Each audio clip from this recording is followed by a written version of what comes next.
Hello friends, welcome back to the channel. This is GM Philosophy, the channel where we empower game masters to run better games. And today we're talking about D&D player feedback, how to actually handle it like a pro. Now I'm a professional game master, so there's a point where I have to handle player feedback and player criticism as a professional, but this is going to be good advice for anyone running D&D games, even if you are a friends and family game master, or even if you're running a different TTRPG, not just D&D. How do you handle those player criticisms? How do you handle the feedback? Maybe without taking it personally, but taking it professionally. What is the proper way to take it and what can you do about it? Well, today I'm going to unpack all of that for you. Now, before we dive into this, I want to give you some examples of feedback I've gotten over the past couple of weeks from my players. I had one player complain that a particular scene with another player was too long and that it shouldn't have happened during the game session. I had another player offer I would call it a constructive criticism, asking me to pitch my games more in my videos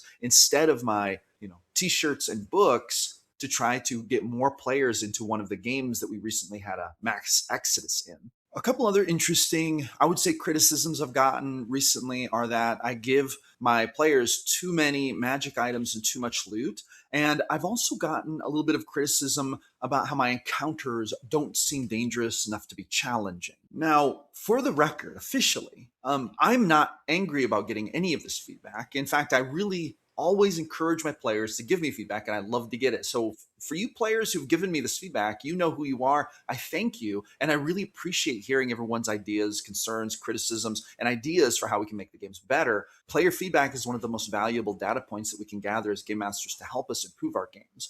I have also been very outspoken to my players and on this channel that a table where the players are not communicating with the game master whenever they feel like doing so is a table just heading for disaster. I want players to share what they're feeling, what direction they want to take the story in. Any issues that come up that bother them at all, I want them to share. Now, this leads to a lot of messages. This leads to sometimes a lot of criticism. Sometimes this leads to a lot of story building that goes on in the messages behind the scenes. Awesome, awesome, awesome. My players do an incredible job at this. So I have to make this so clear. Game masters, you should, to the highest level, encourage your players to talk to you, to have a dialogue, because the real danger is happening when your players are not talking to you honestly. And so I have to reiterate, this is so important. I advocate so highly for players to advocate for themselves and to talk to the game master. Players, you must keep doing this. This is so important. And game masters, this is why this video is so important, because we must learn how to take this valuable communication from our players and use it in the best manner possible to help improve our games, to make our games the best that they can be. However, there is a danger when dealing with player criticism, player feedback, and player ideas, especially if they relate to maybe assuming that the GM has made a mistake or that the GM made a bad choice or that it's criticizing the GM for something they're doing or not doing or whatever. And I want to address that today, okay? And here's basically my thesis today. I want to talk about what to do when players criticize your game, and then maybe even more importantly, what not to do. And it all comes down to one simple framework that I really believe is helpful, which is whenever you receive criticism or negative feedback or anything like that, you should take it professionally, but not personally. And I'm going to unpack what I mean by that in a few different points here. First of all, what you don't want to do is get defensive. What you do want to do is get curious, okay? When we treat player feedback and criticism with some curiosity, and we can not take it personally and avoid getting defensive, if we can kind of deflect that and say, this isn't a reflection on me as a person. What I am is the arbitrator of this community creative activity. What I am not is anybody's personal punching bag, right? Now, I'm not trying to say the players are trying to use you as a punching bag, but sometimes because this is a creative thing, we put ourselves into that role and we take all that feedback very personally. And I have a long history of struggling with this, which is maybe why nowadays I'm so comfortable relegating feedback to a professional category and not taking it personally. And don't get me wrong, I still sometimes am tempted to take feedback personally, but honestly, nowadays it happens so much less. And honestly, like all of the feedback that I've thus far described in this game, when I heard all of this, I just thought, okay, I got that. Let me run that through the machine here. Let me process this. Let me figure out, what we could do to try to extrapolate data from this feedback and then use it to make the game and experience better for everyone. And I'm going to move on to our next point here, which I think is really valid for this. What you should not do is always treat the player's solution as the answer to the problem. But what you should do in every case of feedback is maybe try to figure out what the actual problem is. I think that this is really important because sometimes we can get misguided if we start to think, oh, the player's suggested solution is the one we need to chase. And then we can get tangled up in that process because sometimes what players suggest isn't always the proper solution, but they wouldn't know that because they don't see things from the GM's perspective. And even if they have been game masters in the past, your players, they might have handled different problems differently than you would based on your current party makeup, things that you see from behind the screen that they don't know about, etc. But every player criticism or piece of feedback does give you important information that could be highlighting a possible problem. So the question is, what is that problem? And then, of course, what could I do as the game master to try to make that better? Speaking of which, if you want to run better game sessions, I actually wrote a book all about how to build emotional resonance in your D&D games. For about the price of a cup of coffee, you can learn 24 years of wisdom that I've accumulated in how to make your games more emotionally evocative to your player characters and how to get greater emotional buy-in from them. You can grab this on my Ko-Fi store. You should grab that while you're listening to this video if you want my deeper secrets on how to create an immersive emotional experience for your players. But now let's move on to our next point. Here's another thing that you should not do with player criticism, and that is change everything because one player complained. I actually struggled with this very early on in my pro game master career. Back in January of 2026, I started running pro games, and now I'm a full-time pro game master. And I was very tempted in the beginning to basically overreact to player criticism because I was trying so hard to find the right balance. I wanted to actually do a good job and run a good game. But I quickly realized that overcorrections can actually cause more problems than they solve. So instead of changing everything because one player complained, what we should do is look for patterns in complaints. So for example, if I hear one player give me some criticism and I kind of know that player and I kind of know, well, they tend to be unusually grumpy about this element of the game anyway, I may log it in the back of my mind as a let's put a pin in that. Let's kind of see how the next couple sessions go. But if I get two or three players saying kind of the same thing, this really raises a different kind of red flag to me. This makes me think, no, this isn't just a player issue. There's a systemic issue, a pattern here that I should probably address. And I think that when we're trying to treat this activity in a professional way, be the best game master we can be, not taking it personally, what we do want to do is look for those patterns, look for data that we can extrapolate, and then that we can kind of average out and say, okay, I can see that maybe there is a problem here. Maybe this will help me identify it. And then maybe I can find a solution that will help to make this better for everyone, right? Because whether you're a pro game master or a friends and family game master, we still want our players to have an amazing experience, which, by the way, I've also written a book about how to succeed as a professional game master. If you would like to be the type of game master who gets paid running games, I'm now a full-time paid GM and I use Start Playing. And so this book is kind of also based on how to succeed at Start Playing. But even if you're not using Start Playing, or to be honest, even if you're just a friends and family GM who would like to be more professional, this book could help you do that. So you should also grab that by the price of 2 cups of coffee. And you should grab that while you're finishing listening to this video. Now let's move on to point number 5. Here's another thing that you should not do. You should not ignore feedback from players because you disagree with it. This is probably the most on the nose one for me. This is probably the one second to taking feedback personally. This is probably the one item that I'm most likely to fall victim to. And I have to really be careful not to do this, honestly, on a day-to-day basis, just because of the way my personality is. I'm an Enneagram type 3. I'm the achiever. I take great pride in putting energy into finding good solutions. So when players criticize my solutions or my formulas or my way of doing things, I can be very quick to just disagree and say, I don't think you're right. I'm not going to do anything about that.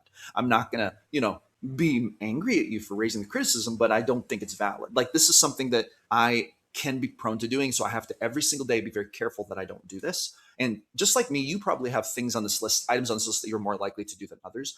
But instead of this, here's what we should be doing. And this is what I strive to do every day. We want to validate that experience to them, not only validate it back to them, like, respond and say, okay, I hear what you're saying. I understand. Let me take this back to the drawing board and let me analyze this, right? But we also want to do this in our own minds. We don't just want to say it and go through the motions. We want to actually do it and believe it. And this will help us to become a better game master, but it will also make our games better for our players. And it will also help them to understand that you're not ignoring them. You're actually taking their words seriously, which is important. And I think that matters. And this takes us to our next part. The next thing you should not do is assume that feedback means you're a bad game master.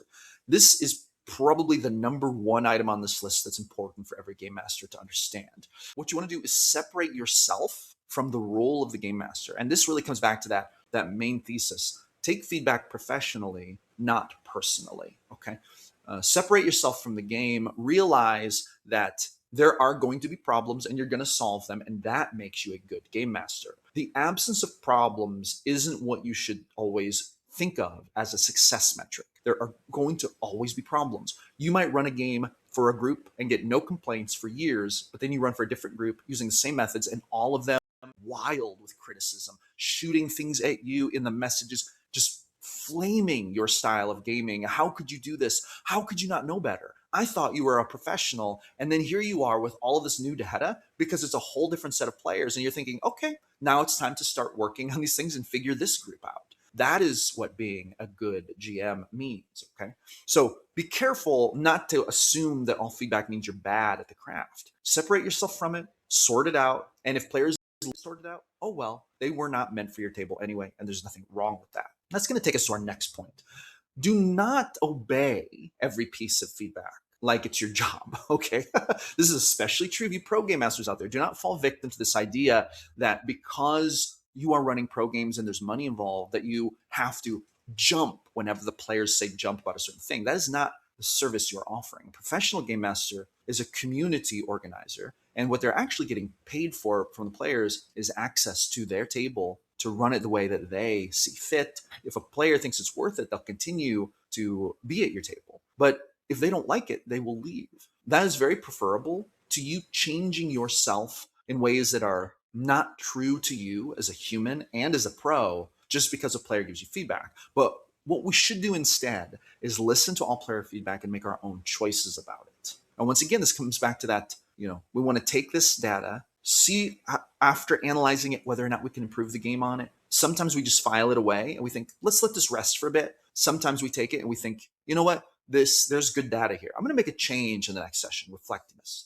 But what we don't do is just jump when players say jump, because friends, with all due respect, we have to be leaders at our table. I don't care if it's a friends and family game or a pro game. And if we do not keep order, if we do not regulate our emotions enough to say, this is the program, this is the way that I run games, I'm willing to hear your criticism, but I'm not going to change everything just because you are saying something right now. There's a process for this. If we're not strong enough to say that, our table is going to suffer, because players also need that leadership at the table, a strong leader to help lead this community creative endeavor, because the game master is leading a group of creatives in a storytelling experience.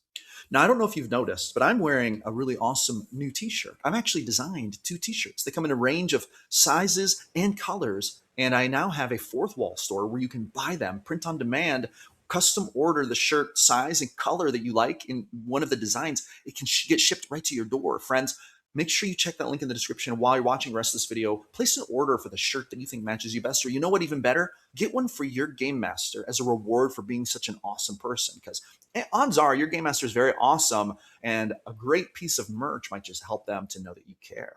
Now, with that being said, let's go to this next point. One thing that you should not do when you are getting criticism from players: do not let feedback live in your head for days and days, bothering you, upsetting you, building negativity and resentment toward your players.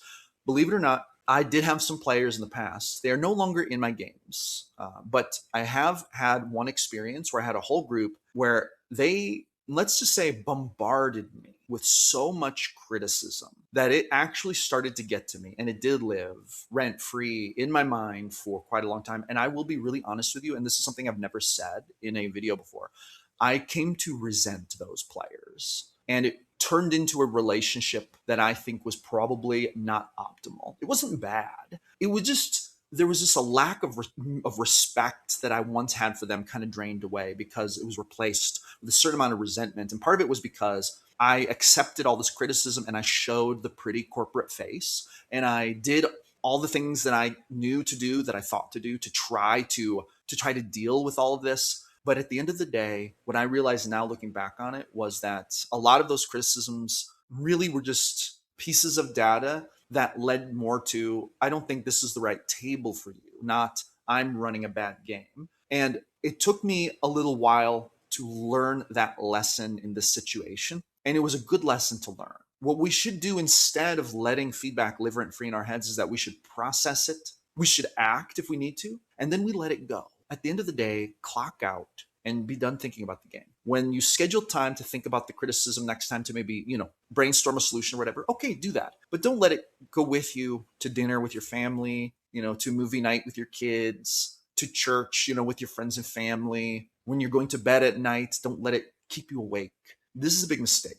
And this is just comes right back to that moniker. Take it professionally, but not personally. There's an element to where we have to let criticism go. And this is actually a life skill, not just a GM skill, but it is also an important GM skill. I don't know if you ever feel like you're alone in this or that you might need some help or support with this, but I have a free GM Philosophy Discord. We are over 720 members right now and growing every single day. It's a free community. We talk about stuff like this every day. A bunch of game masters getting together to talk about the craft. You should join us. At least give it a try. Links in the description. Pop by and see. It might be your new favorite community. You never know. But no risk because it's free. Now, that being said, I want to go to one more point here. And this is the professional game master angle. And I want to explicitly talk more about this from a pro game master perspective just for a minute. When someone is paying you, the feedback can sometimes feel different, okay? At least when you're running a free game for your friends and family, you have some leverage to say, okay, why don't you chill with the criticism? We're all here for fun. I'm doing this for free. How about you kick rocks, buddy? Instead of giving me this criticism, I do more work than you. I do more prep than you. There's only so much of your criticism I'm going to take. There's a certain amount of leverage we have when we are a free game master, or that we feel like we have, that once you become a pro, you do not feel like you have anymore.